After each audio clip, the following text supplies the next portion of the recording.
A common phone call we get, especially after a recent windstorm, is a homeowner calling in saying, I've got a shingle I found in my yard. I think I might have some damage. Can you come out and repair that shingle? And of course, we're happy to do repairs.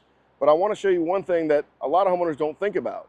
Yes, they found that one shingle in their yard and they're thinking, I have one shingle that's damaged on my roof. So this is a good example of a detached shingle. So yes, the rest of that shingle might be laying in the yard. But what you may not see is the rest of the damage that you can't see from the ground. The damage that a trained roofing professional who's done thousands of inspections can find. And that looks something like this. So here we have a shingle that has a deep crease line in it. And what's happened is, as most of these shingles are stuck down, you cannot lift these, they're bonded. The wind has broken this bond, and it's very easy to lift this shingle up. And every time it lifts, it's lifting on that same crease line. Just like a piece of paper, you fold that piece of paper, it becomes very easy to fold it on that same line, and it weakens over time, becomes very easy to tear. So yes, this is storm damage, but this is also storm damage. And in our opinion, in our experience, if there's a missing shingle, there's probably several crease shingles.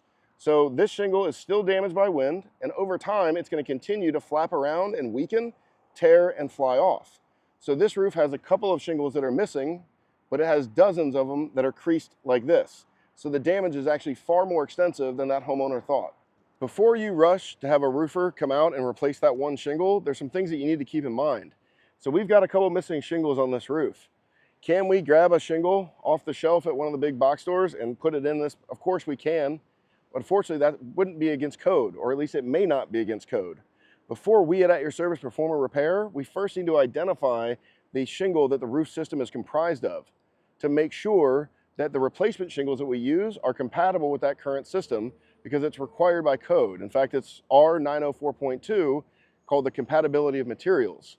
So yes, we love doing repairs, we do them every day, but we have to make sure that we're doing them properly and leaving your roof system in a code compliant manner. And part of that is knowing what shingle to use to complete that repair.